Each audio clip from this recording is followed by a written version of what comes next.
Ilios. You are correct. The graphic does not lie. So, Bren, we just left some Ilios. Now we get to go back here again. Get to see it again. Ilios is always a fun map to spectate, to watch, because of the variety of compositions that you do see. But I just want to touch on the fact that Monty's been throwing some fire on that desk already. I mean, this is literally just straight off the back of that first series. He's not afraid to just throw the punches. It's because somebody took away his ice cream this morning. He was very disappointed, threw a bit of a tantrum. We had to check him out. Sideshow was trying to calm him down. It was a bit crazy. It was avocado ice cream. Yeah. I just want to be clear that it's difficult to replace that. But I mean, there's a valid point there, which is that I think Tonic is one of the very best tanks in EU. And Nomi, when we last saw him, did not necessarily have a good Winston. So this is a swap here for 1-2-3 that is very rough to make in the middle of the tournament. And then you add on to it, Tonic was the main caller. So overall, we're heading to a series that Gigantti absolutely has a big advantage on. However, Bren, if there is a path to victory here for the side of 1-2-3, do you think that it might lie in Snillo? I feel like it lies in, to be honest, Ilios is probably one of the worst control maps that they could have had in terms of for the play style of 1-2-3 to get a bit of a victory into the boards. Obviously, I feel like they need to win this control point to really push forward and end up with the win. But it's going to be a troubling scenario because no matter what stage it goes to, it really plays to a lot of Gigantti's strengths. You know, when it goes to the ruins, they can put links on that Widowmaker. You know, the analyst desk was making mention the statistics on this guy. He's one of the best Widowmakers. In fact, I think he is the best Widowmaker in the EU side of Contenders. But as we jump into it, I mean, it's a hard-ass fall, and we've seen some variety here. We've seen Sombra, we've seen Widowmaker, even a bit of fire every now and then. Let's see what we're going to be seeing here. We'll be going to Ruins as the first section. We're going to be seeing, as you can already tell, and a bit of teasing with the compositions for the time being. I don't think they're going to be sticking with this sort of role, but they might just put actually Bok on the Sombra. We have seen it come out literally in the previous series. Hold the phone right now. Okay, no, we're still preparing to attack, but it's very likely we see Linkser come out here on the Widowmaker. The Orisa would be strange for so many reasons. I mean, look, Cloud9 was able to take Gibraltar or Misfits, so this is a day of possibilities, right? Like, anything can happen. What have you got against Orisa? I just think that Orisa would not be very good. Link's is a good Orisa player? I think he could be a fine Orisa, but his Widowmaker is just sublime. Listen, I just think you don't like Omnix, Ziki. I think that's the real root of the issue we're getting down. You know, I'm not the biggest fan. Who hurt you? Oh, look, I've lived in Kings Row. I've heard the arguments, and you know, I don't visit the interior of Kings Row very much. But now Linkser in the back, looking for the Widow v Widow here. Finzi versus Linkser, and Linkser applying most of his attention to Finzi. But while this is going on, the front line of Gigantti gonna have some issues. Yeah, 1-2-3 are going to be running this this Sombra strategy that we did see actually coming out from Cloud9. They ran a similar sort of deal, but really, nobody's taking care of Linkser right now, and he is going to be having that free reign. Bok ends up falling. The hack comes out as well as Gigantti also going to be running at Shaz. Has built up the EMP now. Finzi, however, will find one kill. And this Widow v Widow battle is very much even between these two teams. Linkser desperately hunting for an opportunity, trying to find that one pick off. Still very even, but Finzi comes out on top, and 1-2-3 are fighting back.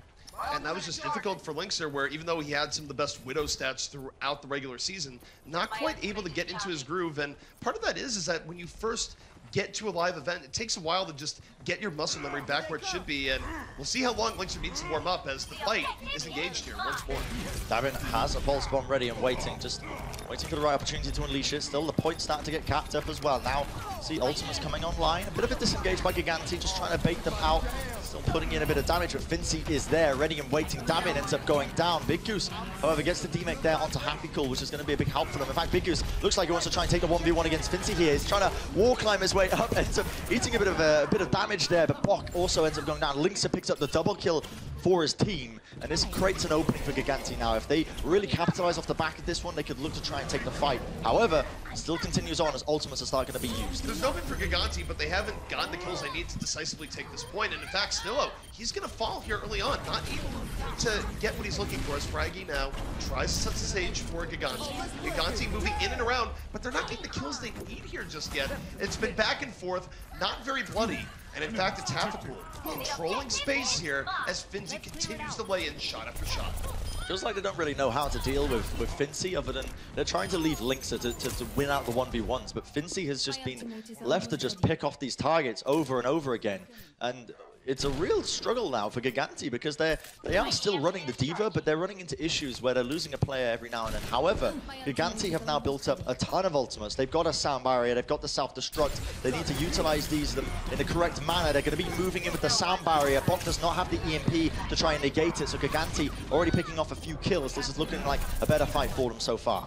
It is looking a little bit better, but this is a fight they must win. They almost have it, and there they go. They're able to finally take control of this, and now 1-2-3 will back off. But you look at what 1-2-3 has in reserve here, Bren, and it's a very good situation. They can open up with the EMP. Snillo can hunt around with the Pulse Bomb, and what this does is that this puts Linkser in a situation where Linkser desperately needs to get an early pickoff here. He's come out in this game a little bit flat compared to his normal. Now's the time where he needs to get a little bit of pop in his life. Yeah, he's looking for opportunities. Now it's the EMP used by Shaz. Shaz falling desperately low, but the rest of Gigantti is available and ready and waiting, and they are going to be able to clean up. The D-Make onto Hafikul as well will find them winning this team fight for now. However, they used every ult at their disposal, and now they're sitting at 1-2-3.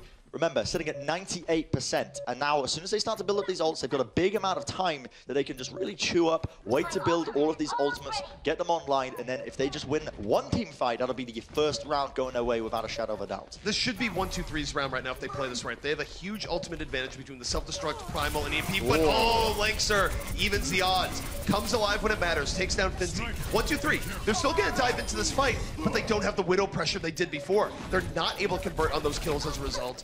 And Gigantti doesn't really care about the EMP. They're going to hold control here, and now 1-2-3 might be seeing this round slip away from them. Yeah, they ended up committing the EMP, but didn't get the maximum value they were looking for, but Snillo with the beat down. He's brought down Davin, they're losing these players. Gigantti, only 3 remaining now onto the point, the D-Mech as well. This is going to be very solid for them. The sound barrier laid down, the capture, it's going their way, 98%, the overtime ticking down. Someone has found their way on, but now Nomi with the Primal Rage, forcing them back, and 1-2-3, so close to winning round number 1, and they will get it. This is, again, a day of upsets. Nobody was expecting 1-2-3 to turn up like they have here.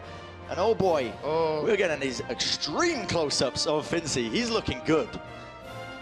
I think what's very interesting to me is just the part where the analyst desk set it up.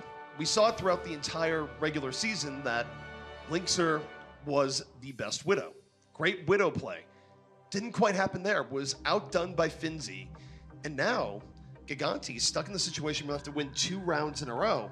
And I think the other thing that was interesting to me too, Bren, is take a look at Snillo. This is his first live event.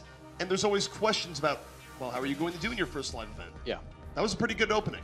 Oh yeah, it's a fantastic opening. The man can really just do his do it justice. He's moved over, he's taken over. You know, previously this 1-2-3 roster, they lost Mistakes, one of their star players, and he was their main Tracer player. And it was always said that he was really the driving force for the team. But Snillo has stepped up in recent times. He's taken the mantle of the Tracer player, and he's really performed up to an excellent level. And he has cemented himself as a top player on the Tracer role in this tournament. Still, fight's kicking off now as it's kicking off all over the place, but Puckett ends up winning the 1v1 against Davin. Now 1-2-3 again. They've got 2 pickoffs here. This is looking beautiful for them.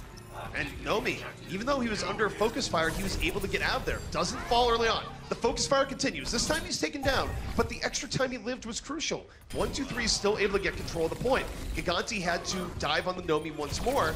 And now though, Gigantti off the respawns. Davin's back in the fight. They might be able to flip this one right back. Yeah, Hafikul will get desuited here into the corner. Denia is just left the only survivor realistically, and they're just going to stall him out. They finally bring him down because they realize we actually have to kill him to try and cap up this point. They're just contesting it. But Gigantti, they answer back almost immediately, so they are going to flip it over. Only 21% gained here. 1-2-3, and now they can set up a bit of a defensive position, and he can get into the right places here. You can see Davin just lurking around with this pulse bomb. It's going to be a big sort of answer, I guess, for them now, because 1-2-3 don't really have an answer for it. No, they don't, and Davin, the world is his oyster right now, but they know that he's there. He's going to have to back off, won't be going for the flank, instead goes to support his team. But speaking of team support, Linkser has the blade at the ready. The barrier comes out early from 1-2-3, and Linkser can wait this out and then go in, but he's under fire. Wow. Barrier comes in time, and where is the blade? Excellent post bot by Davin, though, finding that kill onto Snillo of all targets. That wasn't even the intended recipient, but still finds the kill off the back of it. Now we see a self-destruct by Gigantti, just forcing 1-2-3 off the point. the time being. The Discord Orb also placed now onto them. Blade still available for Linksa. Doesn't want to use it just yet, but now might be the time to strike. But now they force down Nomi. Nomi using that Primal Rage. Didn't get anything from it. And Linksa is happy to just shuriken down these targets. Happy Cool out of the mech is going to try and do a bit of damage, but eventually gets brought down. And now Gigantti are in a solid position here. Zapis gets desuited though. That could be a big opening now for 1-2-3 if they capitalize. That was on the razor's edge for Linksa, but he judged accurately that they didn't need Blade to win that fight. If he had pulled out Blade, we wouldn't have judged it as bad. It would have been perfectly fine. Yeah. But now that Gigantti might be in a little bit of a rougher position, now that they're down a player, he's going to bring out the Blade to try and bring it back. Finds one kill, but immediately brought down by Nomi's Tesla Cannon, and now we're seeing the trades even out a little bit. Fraggy does manage to bring down Fincy, still the contestant coming out by 1-2-3. They've got a few players available. Happy Cool also with the self-destruct. He can stall this out for a little while, but Gigantti, they've all survived. They're on the point, they're swarming him now. It's one man against the world. He gets out the self-destruct, but at the end of the day, he's not going to be finding the kills, and they can just immediately, once again, focus him down, bring him out of the mech. Again, buying so much time, 95% here, ZP. Gigantti are so close to equalizing it out in terms of rounds. All right, Half Cool taken down, was staggered in the end. Bought time for 1-2-3 though, but look at that Fraggy. He goes further out than other Winstons, and this time it pays off. Got Finzy before he got back into the fight, and it's Fraggy just cleaning up the backline. Fraggy's flank working out very well for Gigantti here, and this should lead them to taking the round. There you have it. Overtime will burn, and Gigantti going to be equalizing it out. So the next round, ladies and gentlemen, are going to be really deciding the winner here of this first map here on Ilios. See Gigantti, they have answered back. Ruins, I think, was a bit of a misplay by them. They weren't really ready, I think, for the Widowmaker coming out, but you can tell they've definitely stepped it up. Now that Fincy on the Widowmaker isn't a threat, you can tell that they have turned it around. They're a lot more, cohesive as a team. Gigantti brings new meaning to warming up there. Did you see all the hand warmers on the side? Where maybe that's the reason for the rough early round. They need to give those hand warmers a little bit of time to kick in. You'd think they'd be used to it being an entirely finished roster, right? You'd think that they'd just be using the hand warmers. They'd be used to this cold weather. I hear that's how they train in Finland. They just literally play video games outside in the snow. And if they can last like an hour, they're golden. They're set for esports. I empathize with this. It sounds a lot like living in Minnesota, which I have for a very long time. It's cold. Tell me about your weather, CP. Tell me about Minnesota weather. It's either cold or there's road construction. This is riveting. We have 2 seasons. I'm learning so much about Minnesota geography. Well, I'm just saying, if people get cold, I understand. It's okay. I'll give you a bit of banter, but see, it's a pause for a variety of reasons. They're just finding out what exactly is kicking off here for Gigantti, and is just seeing what they can do. But yeah, we're gonna see. Now we're gonna be going into the final round, at least for Ilios, and it's gonna be an interesting one because Gigantti, whilst they were looking a bit rocky, looking a bit shaky towards the beginning, have stepped it up quite significantly in that last round. They have, and perhaps part of it is that they don't have to go to the Widowmaker anymore, where it is a hero that's streaky, right? Where it can be hit or miss in more than just the actual sense of the term. Linksa, though, definitely looked a little bit more comfortable going back to his Genji, where it was kind of funny. The time when he pulled out the Blade was kind of not the greatest, but no. He didn't need the Blade to get great results. Just being very conservative with his dashes, finding the right moment, and just keeping Gigantti on the winning edge. It was all about the shurikens, really, wasn't it? The shuriken placement. Linksa is one of the more, patient players when it comes to his Genji play. It's the reason he gets, I think, so many such high kills per minute. It's kills per 10 minutes, I should say. That statistic that the Analysts were drawing towards earlier, it just kind of highlights how, a lot of players will get a Blade up, they want to be using it ASAP because they don't want to be wasting any downtime in terms of building up the next one or maybe just trying to save it for the ult. But Linksa, he understands his game sense is sort of on a higher level than a lot of other Genjis in the tournament, in that he understands that it's okay to save a Dragon Blade sometimes. Like earlier, we saw he saved the Dragon Blade and we agreed, it would have been okay for him to use it in that scenario, but he saved it and eventually it was a bit of a turning point for them. But we're going to see once again another pause. So to that point, the reason why Linksa is that experience is that you think back to his history as a player. This guy goes all the way back to Beta 1, and part of the reason why he's able to do things like play Widowmaker is that if you never followed the competitive scene way back when, is that he made his early openings as a Widowmaker player and then transitioned to projectile DPS over time. That's what gave him his versatility. But when you've been playing Overwatch for as long as someone like Linksa has, that does give you next level game sense because you've seen it all in so many different forms. Yeah, it's interesting you mentioned a projectile DPS now, because we're going to be going into the third checkpoint now, the third stage for Ilios, which I don't believe we've seen yet. It's going to be well. So this is an interesting one. You see a lot of Pharah Mercy generally tends to come out in spades from both these teams. Which team's EP would you pin to be the better Pharah Mercy team in this scenario?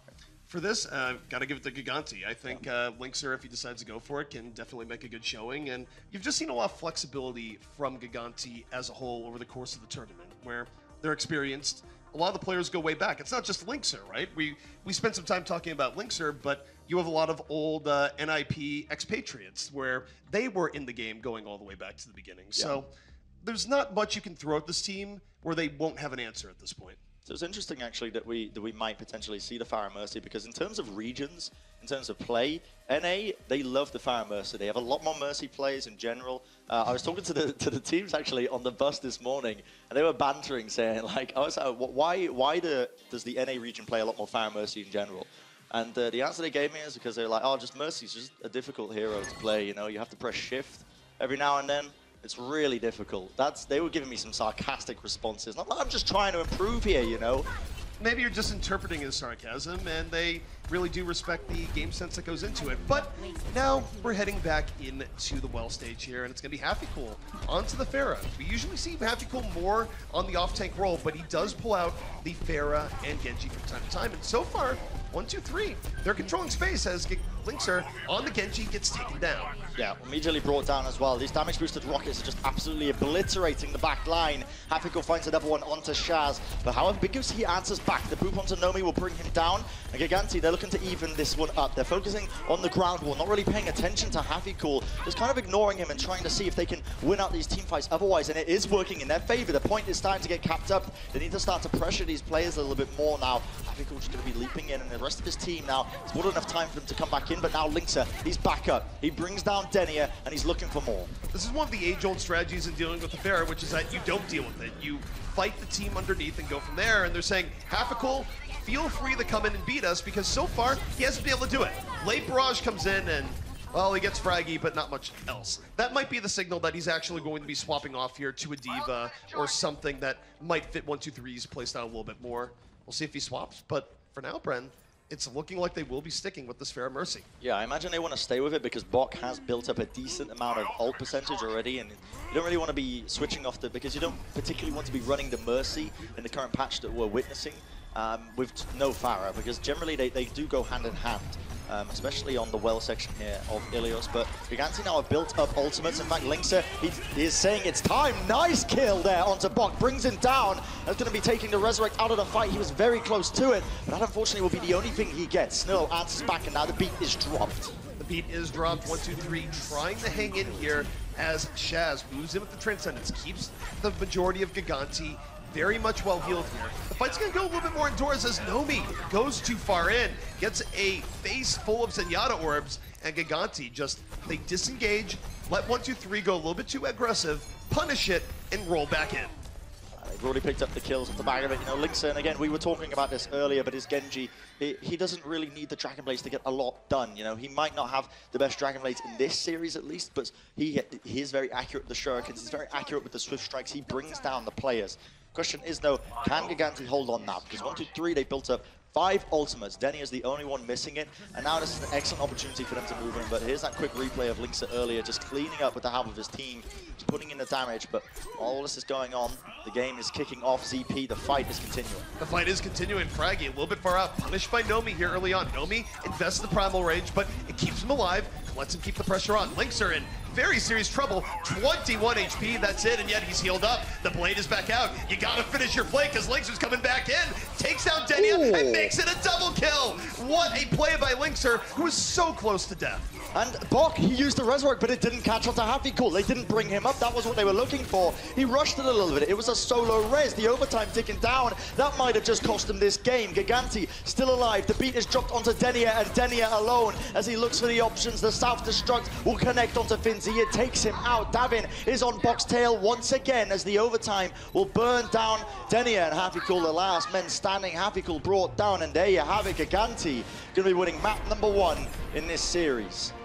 1, 2, 3, definitely coming out stronger than anticipated, but again, it felt like it was just because of what I call the Widow Zone, where Widowmaker changes the power levels of teams depending on the day, depending on how well your Widow is playing and how well the other Widow is playing if it's Widow v Widow. When we went into more traditional Overwatch in the other 2 rounds, Gigantti was just playing much cleaner. Better ultimate economy, better early pickoffs, better tank play. That seems to be the case across the board. I mean, like you mentioned, it's the Widow Zone, right, on Ruins. That was really the case that was for, 1-2-3's win condition in that, at least in that fight. It was a real struggle for them because you could see they were trying to focus down Fincy in multiple different ways, but it just wasn't working out. They didn't play the sightlines, but still, they ended up taking map number 1 off the back of it. The fundamentals of Gigantti clearly stronger. All right, guys. Well, we're going to see if 1-2-3 has more left in the tank. Map 2 is going to be heading your way after a quick break. Oh, no, sorry. We're not going to. Only joking. We were just teasing. It's just a... Don't worry about it, guys. You can stay seated. It's okay. Yes. We've got plenty more Overwatch coming up. So we are just going to sit here and ruminate on that first map. Yeah, waiting for the next map now. These teams, they're just getting ready. As you can see, Zappis having a little chat, just chilling for the timing. And you weren't joking about the hand warmers. I thought you were actually making a little jest, but no. They all have hand warmers. Yes, apparently good Overwatch play includes keeping your hands very toasty. I can understand that. There's nothing worse than playing games with just cold hands, I think you get addicted to the hand warmers over time. It becomes a compulsion. I've never used them. Never used them? No. You were an ex-pro player, though.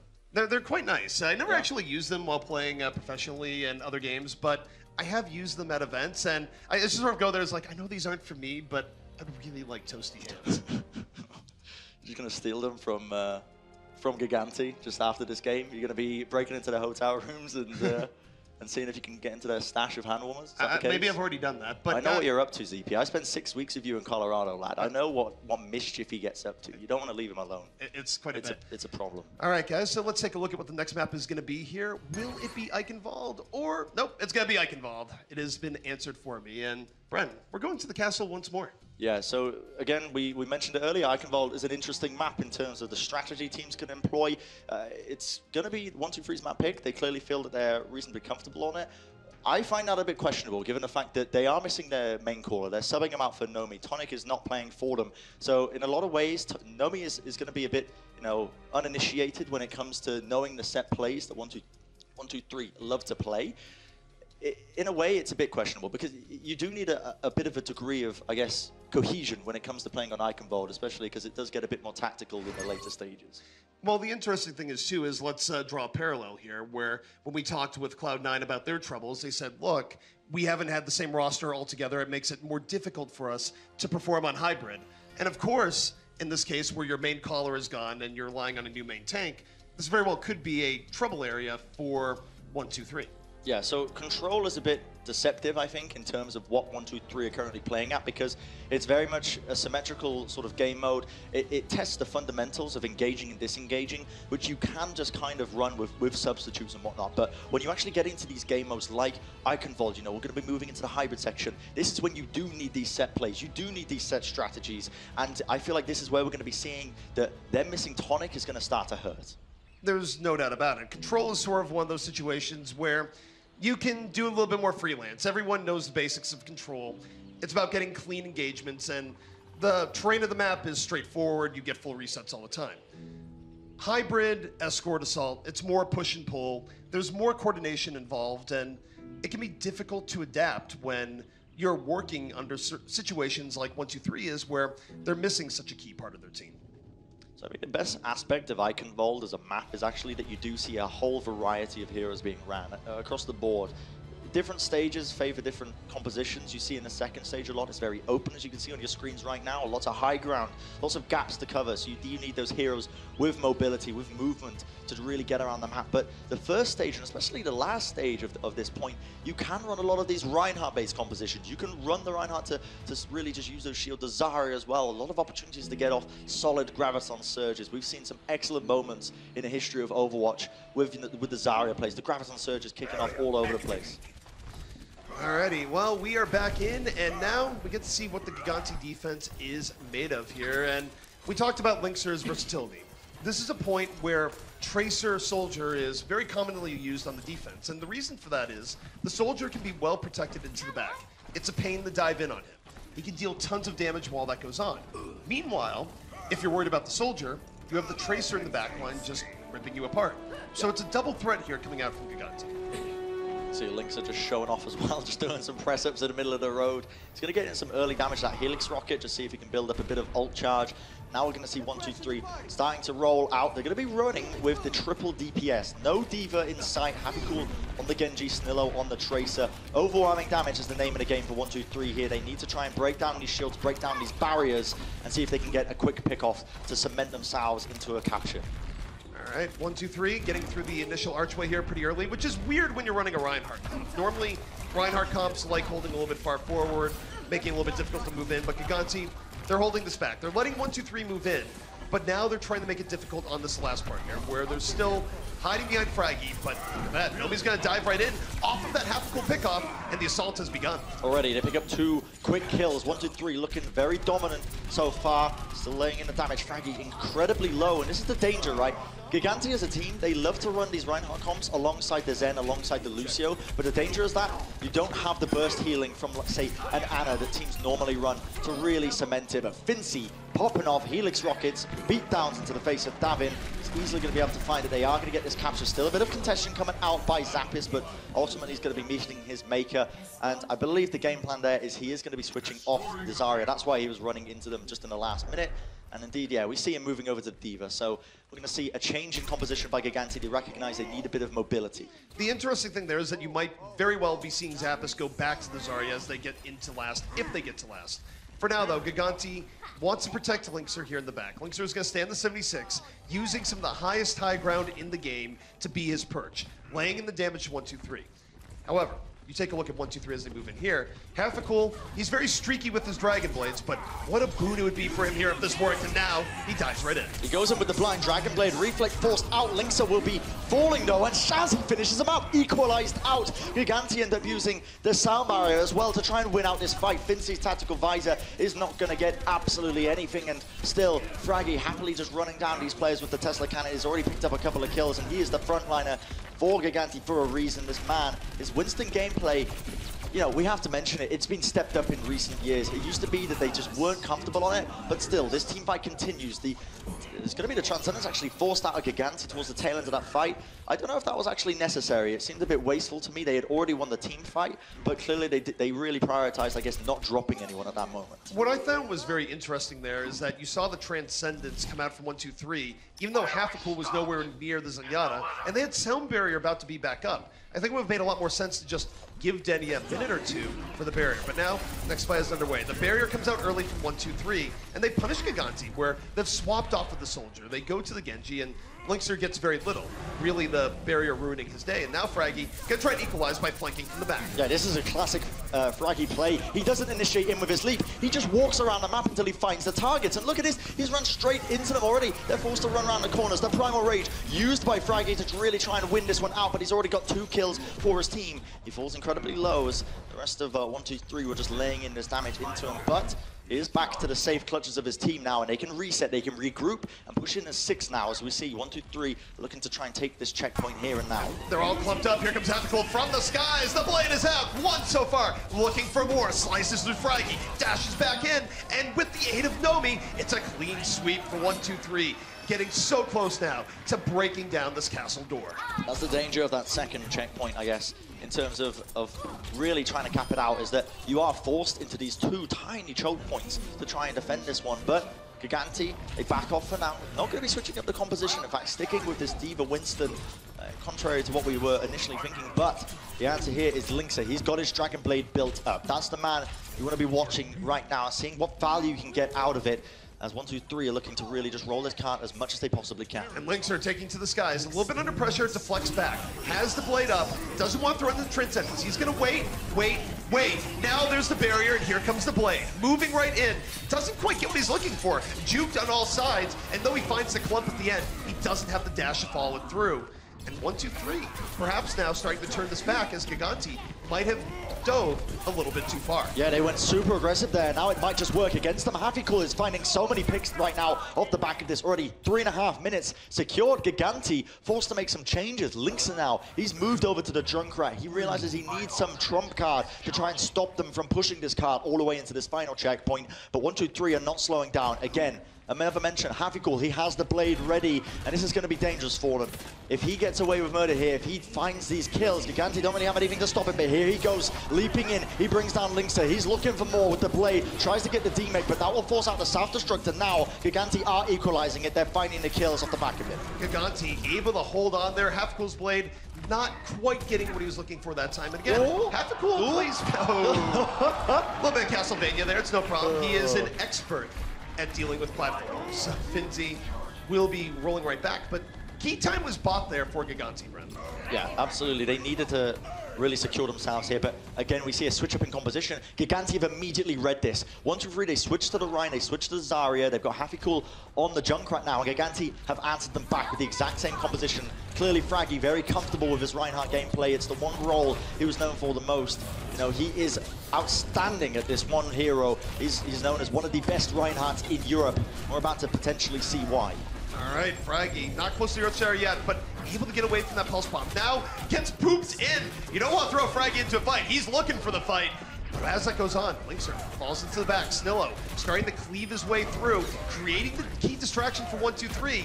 And Fraggy finding himself pummeled, finding his team wounded. He is the shield, and he's just trying to buy some time. Trying to buy some time desperately, but 1-2-3 use the sound barrier now. See a pulse one being used by Davin, but we're going to see Finzi had the shields available, and now this card is moving in rapidly. 1.5 minutes on the clock. They need to get some bodies onto the point. They need to try and contest this. Now we see the sound barrier being used. Only connects onto 2 targets. Transcendence used by 1-2-3 now, but they've got so much to work with. They've got the Graviton Surge. Hafikul is waiting to unleash it, but now they back off. 1-2-3 not looks to contest this. In fact, they're dropping a lot of their players. That was not a good Transcendence there from Bach. They weren't closer at all, but Tyre out from the skies! Not going to get what it's looking for. So close to getting Zappos, but not quite yet. Gigantti, they're pushed against the wall, and yet they trade out just well enough to give themselves a degree of freedom. But that Transcendence from Bach probably didn't need to happen. Lix ends up going down from the stray explosives of Hafikul. Oh, Fraggy, he's hiding. I don't think they recognize this. He's got an Earth Shatter, but no, he wants to go back to the safe clutches of his team once again. And now we see the Graviton Surge, nothing to negate it. Fraggy sends down the Earth Shatter, but gets nothing from it. Now they're running it in, but Davin, he equalizes it in the nick of time. 2 kills to really stop this push by 1-2-3. And you can see where 1-2-3 might be having issues with their calling right now. Some of their decisions in alt usage here, it's been a little bit off. It hasn't been in sync, and Gigantti has been punishing them for it. There was a point where 1-2-3 here had a really big advantage. Ooh. Oh no, oh, goodbye Hafikul. Booped right off. That was a double kill the Big Goose just got with that boop, I believe. Or maybe it was just back-to-back boops. He's just playing out of his mind. But 15 seconds remaining on the clock. Here's that replay from Davin earlier that we saw to just really cement that defense. But now it's do or die time back in the game. In the final few seconds, Gigantti, they built up the grab. Earthshatter laid down, might buy them some precious time, but nobody is on the cart. Overtime ticks down. Somebody just about got onto it, but still, the damage is done. Gigantti have found the kills. However, 1-2-3 is striking back. A lot of players weak right now. Hafikul already picks up the double kill, and he's looking for more. He's definitely looking for more. 1-2-3, still life in them yet. The payload moving forward. It's almost at the final destination. Linkster back out. He needs to touch the payload. So Can he close. get there in time? Just barely. Big Goose fighting for his life. 1-on-3. Can he buy the time? Zappos coming right back out. And 1-2-3, they do it. They push it right in. Goodness gracious me. That was so dangerously close right there. 0.1 meters, that was all it was between them and capturing that point, but now that might make all the difference in the world for them. Even though it was an overtime push, getting that third checkpoint, always helpful in the grand scheme of things, at least for this map. Whew. What a finish there at the very end. And as we know from Eichenwald in past experience, that oftentimes can be enough to take the map because you have to fight at every stage of this map to win. The defense can hold on first, second, or third. There are no freebie points like there are some other hybrid maps. That would be just raising the eyebrows. Everyone on 1, 2, 3, they're having a happy time. They're having a fun time. Again, a reminder to the guys at home, if you didn't catch the interview that was played earlier, but these guys are amateurs. They don't have a coach. They've come into Contenders with a lot to prove, and even with a substitute on one of their main callers, the odds are stacked against them. And managing to cap out 3 checkpoints here, you can't really understate, you can't undersell them of how big of a sort of benchmark that is right now for them. They're going to be pleased with that performance, because Gigantti now, they got some questions to be raised in front of them. They've got to be answering them back with what went wrong in that final checkpoint. How could they not defend it when they had the superior positioning and ult advantage? One thing, of course, that is worth throwing back to is that when you are a more experienced team that is comprised of veterans, this is where you can really flex your muscle on a hybrid map. You take a look at what Misfits was able to do in their series, where even though they started out a little bit troubled, their attack was lightning fast. Yeah. So I think we might be seeing more of the same here from Gigantti if they're all working on the same page, where I would just expect good coordination between Fraggy on diving in, Davin and Linkser, where I think they might catch 1, 2, 3 a bit off guard. However, now we're seeing 1, 2, 3 come in here with the Sombra play. There's always the potential of just getting into that favorable EMP chain scenario that could ruin Gigantti's day. This is a very strange composition by 1, 2, 3. In fact, I don't believe I've seen it yet, but Vinci is going to be on the Roadhog as well, and they are playing very aggressive with this defense. They're trying to build up the ultimate. Happy Cool on the Sombra as well, just looking for opportunities. Gigantti, they're going to be sticking with a traditional Reinhardt composition. They're going to be, again, not using the Ana for superior burst heals. Instead, they prioritize the Zenyatta for that Discord Orb, for the extra damage. Now we're going to see them lead it in, slowly but surely, just poking, prodding, looking for an opportunity or two, as Zappis are starting to get charged up. And look at all the support going Fraggy's way. They support Fraggy so we can dive in even deeper. They back up just a little bit, and they're giving Linkser room to land shots. No pickoffs here, though, just yet, and that's what Linkser's really looking for. 1, 2, 3 is playing against us pretty well, and Nomi's going to try and commit into the back, but Snillo down, he's lost a bit of his support. So Linkser running the McCree here. He needs to hit his shots down to Havico, but can't quite find it still. 1, 2, 3 going to be winning the initial defense.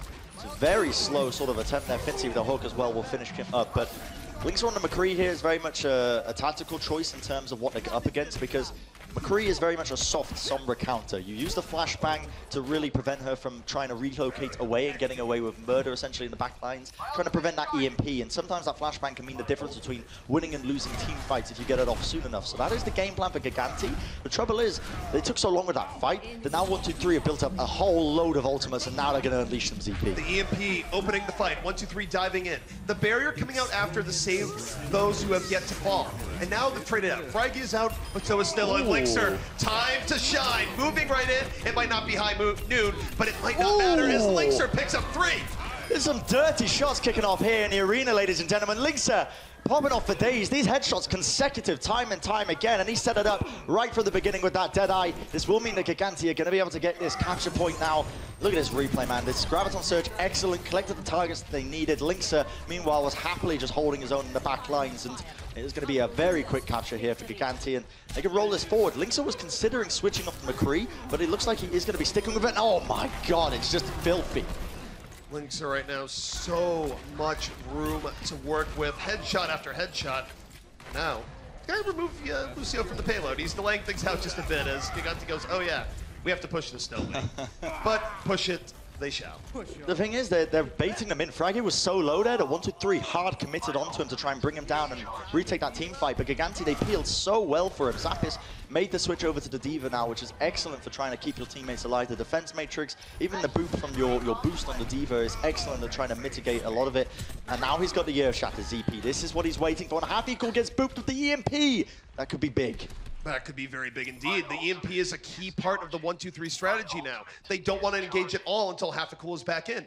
Meanwhile, look at the payload. It's getting through one of the hardest areas to attack and Ike involved pretty much for free. That's how important that Lucio play was. And by the way, if you haven't checked your watch, it's soon to be high noon. Linkser, great positioning for this if he gets even just a little bit of space. One headshot onto Vinci. The Sandbarrier will save him though for the time being. Now he's rotating around, trying to take the 1v1 against the soldiers. Still, it seems like Gigantti are coming out on top. Zappis picks up the double kill. Big Goose, another boop off the map. Snillo is brought down, and now they can just clean up with excellency. This aim, they're not prioritizing Linkser as well as they really should be. I mean, this just goes to show, right? The analyst desk was talking about Linkser. They've talked about his Genji. You know, they've talked about his Widowmaker. But the fact that he can flex onto so many different heroes and still have outstanding performances, I think is the real shining point here for Gigantti. He's not Finland's gift to esports for nothing. And now it's high noon, looking for those happy little skulls, and connects. Denia out of the fight. No more stalling for him. And Linkser, he's public enemy #1. A lot of focus fire going in on him, and yet the protection is there. They keep him up against the dive and just punish 1-2-3 for the attempt as Bach ended up behind them at the very end. This is honestly crazy. This is Gigantti's playground. Honestly, you don't expect to see these Reinhardt comps doing particularly well, especially through the streets phase, given how much it depends on the high ground. But look at Fraggy! This is such a ridiculously aggressive play. He doesn't have the heals to back him up, but it doesn't matter. He charges into the fray. Linkser picking up a double kill. Meanwhile, in the background, Shaz follows it up as well. They're not letting 1-2-3 catch their breath in the slightest. Not in the least, although there I imagine that the invisible leash around Fraggy broke. For those who don't know, there was an era where Fraggy would just dive in no matter what.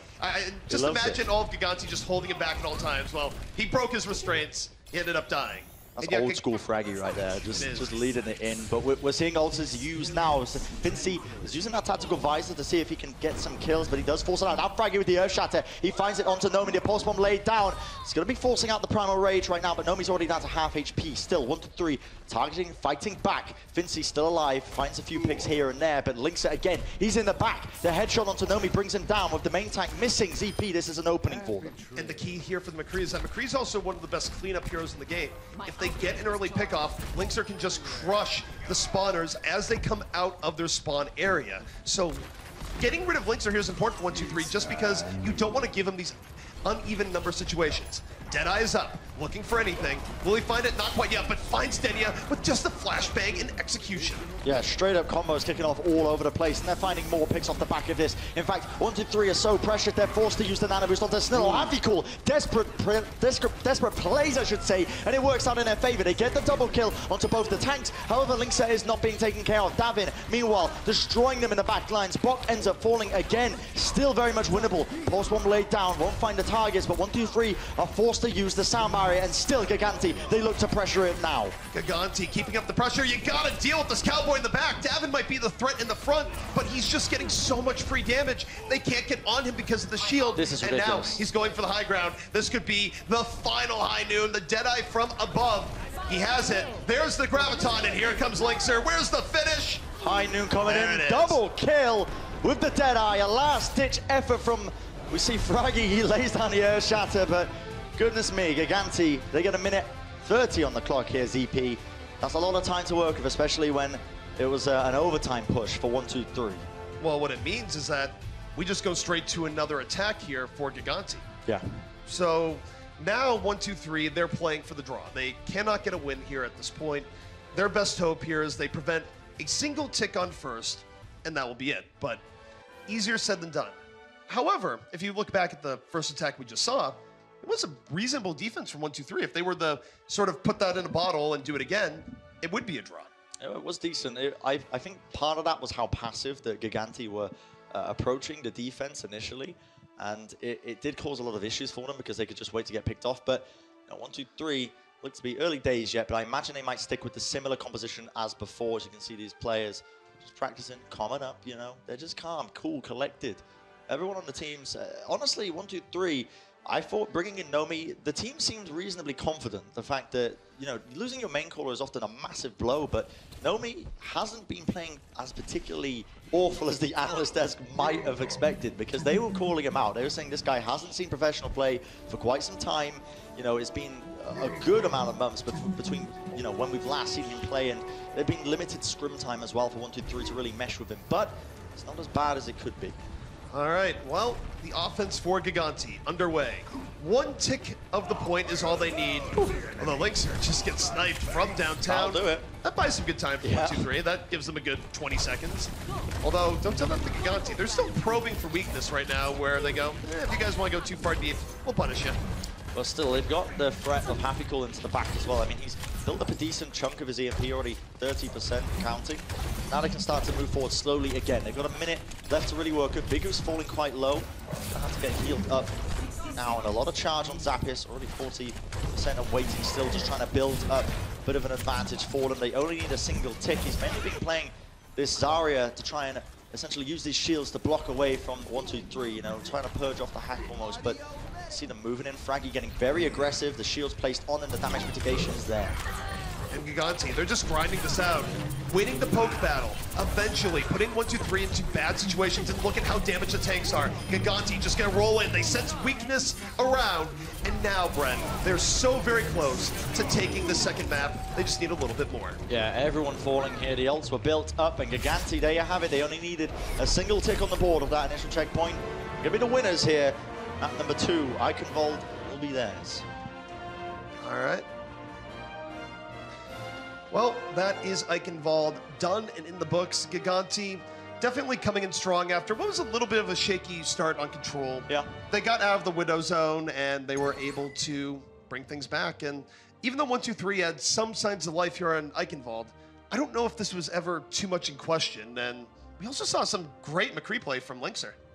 Well, I mean, they definitely played incredibly well. 1, 2, 3 put up a bit of a fight. They definitely pushed it further than I think a lot of us were expecting in terms of how much they are disadvantaged coming into this tournament. But Gigantti did prove why they are one of the favorites to come into the finals against Misfits in this tournament. You know, they are very much capable of winning out these team fights, and especially the flexibility, I think, of Linkser was a real standout player for me.